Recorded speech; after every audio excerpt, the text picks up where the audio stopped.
देखो मेरा नया दोस्त। नमस्ते, सत श्री अकाल और आदाब। मेरा नाम है हिमांशु। स्वागत करता हूं आपका इस नई वीडियो में।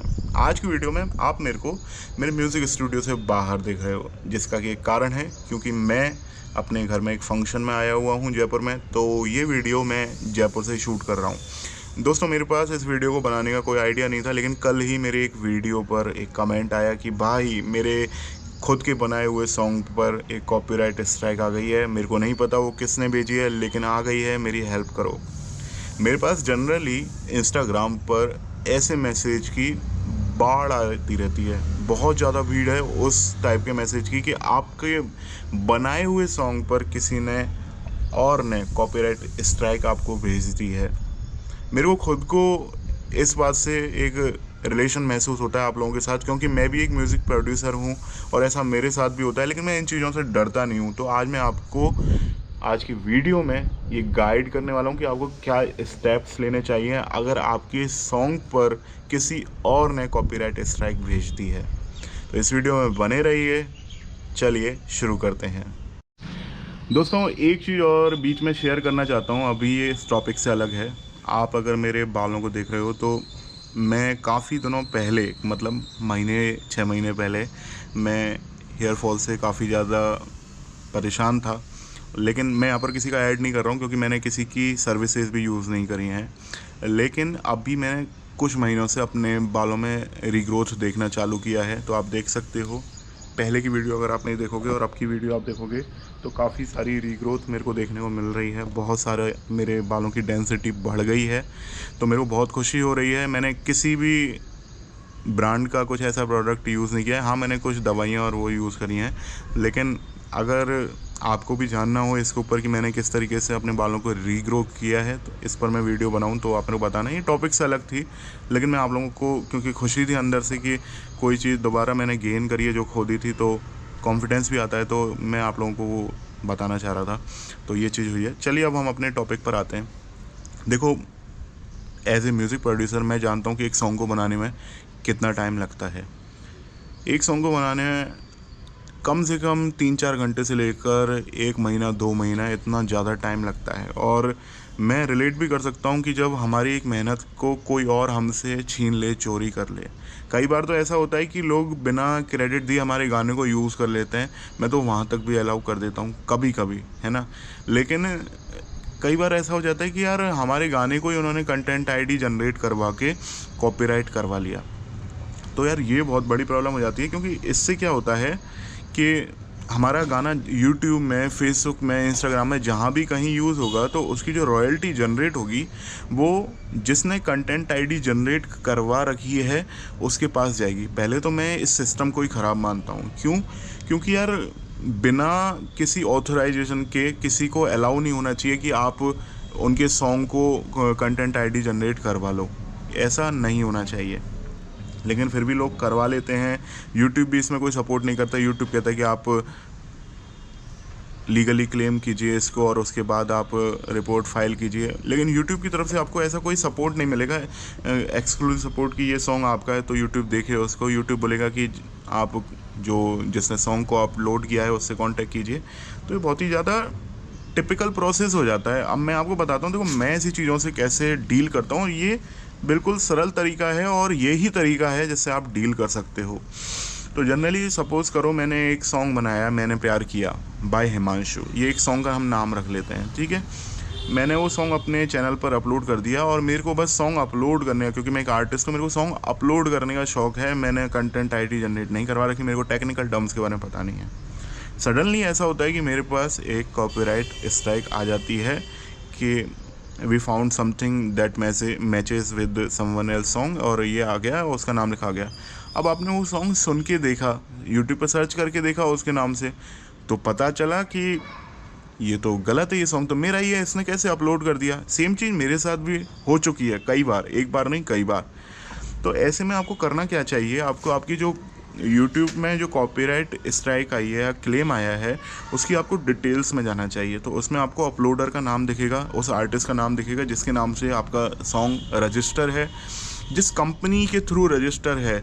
जैसे ट्यूनकोर के थ्रू रजिस्टर है, या फिर बहुत सारी कंपनियां हैं, लैंडर के थ्रू है, बहुत सारी कंपनियां हैं जिनके नाम लिखे रहते हैं। तो आप उस कंपनी का नाम देखिए। अब देखो जनरली होता क्या है, इन कंपनीज़ की ऑफिशियल वेबसाइट होती हैं। आजकल के टाइम में आपको 99.9% कोई भी कंपनी है, जैसे जो स्टोर्स में, डिजिटल स्टोर्स में जो आपके सॉन्ग्स को डिस्ट्रीब्यूट करती हैं, उन सॉन्ग की वेबसाइट्स होती हैं। तो अगर ऐसी कंडीशन में आपको उस कंपनी का नाम दिखता है तो आप उसके ऑफिशियल वेबसाइट को सर्च कीजिए। अब जैसे मैं सपोज़ कर लेता हूँ, मेरे को ट्यूनकोर की तरफ से मेरे को कॉपीराइट स्ट्राइक आई है ना, और नाम है अमित शर्मा नाम से मेरे को एक मैंने प्यार किया, ये मेरे सॉन्ग पर स्ट्राइक आ गई है। तो हमको क्या करना चाहिए, ट्यूनकोर को कांटेक्ट करना चाहिए। अब कांटेक्ट करने के लिए क्या तरीके हैं कि आप ट्यूनकोर की वेबसाइट पर जाइए, आप वहाँ पर कॉन्टैक्ट अस का आपको एक एरिया सेक्शन दिखेगा, और वहाँ पर आप उन्हें कांटेक्ट कीजिए कि आपने मेरे सॉन्ग पर एक तो आप लिंक लीजिए अपनी खुद की, ठीक है, जिसमें आपके पास कॉपीराइट क्लेम आया या स्ट्राइक आई है, उस सॉन्ग की लिंक लीजिए। दूसरा आप लीजिए जिस सॉन्ग का मतलब जो गलत यूज़ हुआ है, जैसे जो अमित ने अपलोड किया है ना अपने अकाउंट से, आप उस अमित के अपलोड वाली लिंक ले लीजिए। अब अमित के अपलोड वाली लिंक मिल जाती है, ठीक है। कई बार ऐसा होता है कि वो यूट्यूब पर अपलोड नहीं करते हैं बट कंटेंट आईडी को जनरेट करवा लेते हैं, ऐसा होता है। तो फिर भी जो भी आपके पास डिटेल है ना, वो आप सभी ले लीजिए, नोट कर लीजिए। उसके बाद आपका कोई फ्रेंड हो, अगर आपको इंग्लिश आती है अच्छी लिखनी तब तो अच्छी बात है, लेकिन नहीं आती है तो आपको किसी अपने फ्रेंड से बात करनी पड़ेगी जो आपको इंग्लिश में आपके ईमेल को लिख सके, क्योंकि जनरली अधिकतर कंपनियां हैं ना जो ऑनलाइन अवेलेबल हैं वो सारी बाहर की हैं, विदेशी हैं।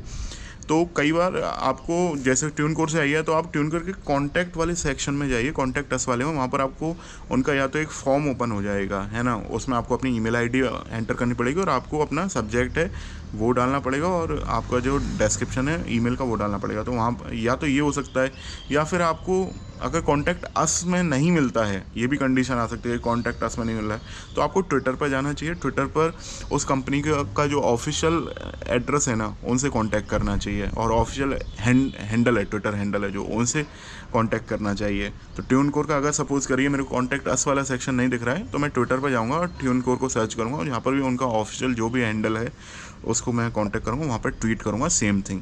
अब अभी मैं थोड़ा सा एक चीज़ और बता रहा हूँ कि हो क्या सकता है, जनरली ट्विटर में वर्ड्स की लिमिट होती है, तो आपका मैटर हो सकता है वो लंबा हो, एक्सप्लेनेशन आपका लंबा हो, ऐसा मेरे साथ भी होता है। तो आप ऐसे में क्या कर सकते हो, उस एक्सप्लेनेशन को एक पिक में लिख सकते हो और शॉर्ट में आप ट्विटर में ट्वीट कर सकते हो और उस पिक को अपलोड कर सकते हो ट्विटर में। तो ये तरीका रहता है। अब हम आ जाते हैं कॉन्टैक्ट अस का। आपने तरीका समझ लिया कि उस कंपनी से कॉन्टैक्ट अस में क्या, कॉन्टैक्ट में क्या करना है। अब इसके बाद हमको क्या करना है कि उसमें आपको ब्यौरा देना है कि देखो ये सॉन्ग मैंने पहले अपलोड किया हुआ था और इस सॉन्ग का नेचुरल कॉपीराइट भी मेरे पास है, और आप चाहो तो मैं लीगली एक्शन भी ले सकता हूँ, ये आपको मेंशन करना है। और आपके यहाँ किसी यूज़र जिसका नाम है अमित शर्मा, और उन्होंने वो अपलोड कर दिया है, मेरा कंटेंट है वो अपलोड कर दिया है, जो कि लीगली उन्होंने मेरे से कंसेंट भी नहीं लिया हुआ है मेरे सॉन्ग को यूज़ करने का, और वो ऑथराइज भी नहीं है उस सॉन्ग को यूज़ करने के। ऐसे में आप उसको या तो नीचे करिए सॉन्ग को, अदरवाइज़ मैं आपके ख़िलाफ़ और आपके अपलोडर के ख़िलाफ़ लीगल एक्शन लूँगा। तो ये आपको बस डिटेल में ये डाल देनी चाहिए, आपको अपने सॉन्ग की लिंक डाल देनी चाहिए, और उस अपलोडर के बारे में जो भी लिंक है या डिटेल है आपको आपके पास है वो आपको डाल देनी चाहिए। मेरे साथ भी ऐसा हुआ था, तो मैंने कंपनी को कांटेक्ट किया था। अब एक बार तो मेरे को कंपनी का कांटेक्ट अस वाला फॉर्म दिख गया था, मैंने वहाँ पर उनको टाइप करके भेज दिया। कई बार आपको ईमेल आईडी भी दिख जाती है, तो मैंने सपोर्ट की तो मैंने वहाँ पर डाला हुआ है, और कई बार मेरे को ये दोनों ही नहीं दिखे तो मैंने ट्विटर के थ्रू ट्वीट किया है, उससे काम किया है। ट्विटर पर नहीं मिल रहा, फेसबुक पेज पर जाइए, वरना कोई कॉन्टैक्ट डिटेल होगी कंपनी की, उनको कॉल कर लीजिए। कॉल करना तो थोड़ा महंगा पड़ सकता है, लेकिन ये सभी अपन के पास रास्ते रहते हैं। तो इसके बाद क्या होगा, 2-3 दिन बाद अपने आप ही वो कंपनियां जांच करती हैं, तो कंपनियों को भी पता रहता है कि ऐसा लोग कर सकते हैं उनके साथ, और कंपनी भी ऑथराइज नहीं है किसी और के सॉन्ग को विदाउट परमिशन यूज़ करने की। तो ऐसे में फिर वो कंपनियां अपने आप ही मेरे साथ तो जब भी हुआ है ना, कंपनी ने अपने आप ही वो सॉन्ग हटा दिया। इसके बाद मेरे को कोई भी और स्टेप लेने की ज़रूरत नहीं पड़ी। फिर भी अगर कंपनी नहीं मानती है तो आप क्या कर सकते हो, कंपनी की FIR कर दीजिए साइबर साइबर क्राइम में आप FIR करिए कंपनी की, और उनको कंपनी की FIR करिए, और कंपनी के जो आर्टिस्ट हैं उनकी FIR करिए, और उनको जो FIR की कॉपी है वो आप भेज सकते हो, या फिर आप कोई लीगल आपका कोई एडवोकेट है आप उनसे कांटेक्ट कर सकते हो, तो वो आपकी मदद करेंगे। लेकिन मेरा जो एक्सपीरियंस रहा है ना, अभी मेरे साथ भी कई बार ऐसी घटना हुई है, लेकिन मैं क्या करता हूँ कि बस इतना ही प्रोसेस कर देता हूँ, तो इसके बाद ही कंपनियाँ एक्शन ले लेती हैं, बस एक ईमेल के बाद ही, क्योंकि उनको भी दिख जाता है कि ये सॉन्ग मैंने पहले से अपलोड किया हुआ है, तो ये सॉन्ग मेरा ही है। अब कई बार ऐसा होता है कि आपको ये भी डर लगता है कि यार फलाने ने मेरा सॉन्ग कॉपीराइट करवा लिया है ना, उन्होंने इंडियन गवर्नमेंट के पास जाके कॉपीराइट करवा लिया है विदाउट मेरी परमिशन। तो देखो दोस्तों, इन चीज़ों से डरने की बिल्कुल भी ज़रूरत नहीं होती है। मैं आपको बताता हूँ क्यों। क्योंकि एक नेचुरल कॉपीराइट होता है, मतलब कि जब आप कोई सॉन्ग बनाते हो तो आप चाहे कॉपीराइट कराओ या मत कराओ, वो आपके नाम से ही रजिस्टर हो जाता है नेचर की नज़र में, है ना। अब आपको बस ये प्रूव करना होता है कि वो नेचुरल कॉपीराइट आपके पास है। जैसे आपके पास प्रोजेक्ट फाइल्स होती हैं, या फिर आपने कोई वीडियो शूट करी हो जो आपने प्रोजेक्ट बनाया है, तो ये सब चीज़ें होती हैं जो आपको नेचुरल कॉपीराइट में हेल्प करती हैं। तो अगर आपने कोई सॉन्ग बनाया है, अब वो ये प्रूव हो रहा है, आपके पास प्रोजेक्ट फाइल रखी है, आपने रिकॉर्डिंग करी है, आपकी आवाज़ में रिकॉर्ड है, या फिर कुछ भी जो भी और भी आपके प्रोडक्ट हैं जो भी आपके कंप्यूटर में सेव हैं फाइल्स, तो वो आपको उनका नेचुरल कॉपीराइट दिखा रही है कि आपने वो म्यूज़िक बनाया है। तो अब सामने वाले ने अगर कॉपीराइट करवाना है तो उसको आपकी परमिशन लेनी पड़ेगी। क्या होता है, जब भी हम कॉपीराइट भी करवाते हैं ना, तो उसमें जो भी आर्टिस्ट यूज़ हुए हैं उनका आपको NOC लेनी पड़ती है।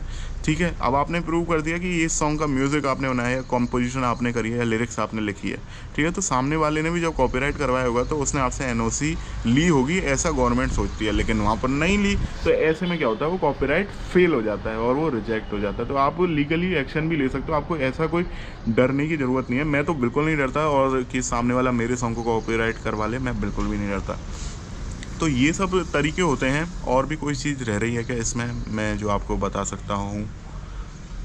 हाँ, कई बार आप क्या कर सकते हो, और बढ़िया अपने आप को सिक्योर करने के लिए ये कर सकते हो कि आपका जो सॉन्ग है, जब वो बन जाता है, तो उसकी लिरिक्स को ऑनलाइन किसी नोटपैड में या फिर वर्डपैड में लिखकर, और उसकी फ़ाइल को CD में डाल लीजिए, और उसकी कंपोजिशन को CD में डाल लीजिए, प्रोजेक्ट फ़ाइल को CD में डाल लीजिए, और CD में डालने के बाद आप उसे एक रजिस्टर्ड गवर्नमेंट इंडियन पोस्ट से, मतलब इंडियन पोस्ट के थ्रू आप उसको अपने घर पर पोस्ट करवा लीजिए।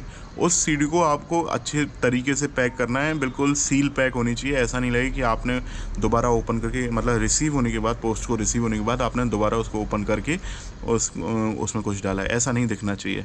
ठीक है, तो आप लिरिक्स को भी कागज़ में उस CD के साथ रख के आप अपने घर पर अच्छे तरीके से सील पैक लिफाफे को पोस्ट करवा लीजिए, और जो उस लिफाफे की जो रिसिप्ट है उसको, और उस जो एनवलप में जो आपने उस CD और वो अपनी लिरिक्स को पैक करके भेजा है, आप उनको रख लीजिए। इन दोनों को आप कहीं संभाल के रख लीजिए। तो ये भी कॉपीराइट में हेल्प करती हैं आपकी, कि कॉपीराइट आपके नाम पर ही आपने इस सॉन्ग पर वर्क किया हुआ है। बाकी यूट्यूब वीडियोस भी होती हैं, वो इतना ज़्यादा लीगली तो मदद नहीं करती हैं, लेकिन हाँ, शो तो हो ही जाता है पब्लिकली, सॉन्ग आपने अपलोड किया हुआ है और आपके पास प्रोजेक्ट फाइल है, तो आपने ही वर्क किया हुआ है। तो ये सारे मेरे आपको टिप्स थे जिनका यूज़ आप कर सकते हो अगर आपके पास कोई गलत क्लेम आ गया है या फिर स्ट्राइक आ गई है। तो आई होप इस वीडियो के माध्यम से मैंने जो आप तक जानकारी पहुंचाना चाहिए वो आपको मिल चुकी है, और अब आपको कोई दिक्कत नहीं आएगी ऐसे केसेस में। और मौसम तो अच्छा हो ही रहा है आजकल, इतना ज़्यादा बारिश का मौसम हो रहा है। आई होप आप सभी एंजॉय कर रहे होगे। इस केस से रिलेटेड अगर आपको कोई भी परेशानी आती है या आपका कोई एक्सपीरियंस रहा है ऐसा, तो आप कमेंट में लिखिए, जो कि हेल्प करेगा दूसरों की भी। और अगर आपकी कोई परेशानी है तब भी आप कमेंट कीजिए इस वीडियो में, तो ये एक दूसरे की हेल्प करेगा, और आप भी दूसरों की मदद करने की कोशिश कीजिए कमेंट सेक्शन के माध्यम से। और मैं मिलूँगा आपसे नेक्स्ट वीडियो में, तब तक रखना है आपको अपना क्या ख्याल। हाँ, टेक केयर, बाय बाय।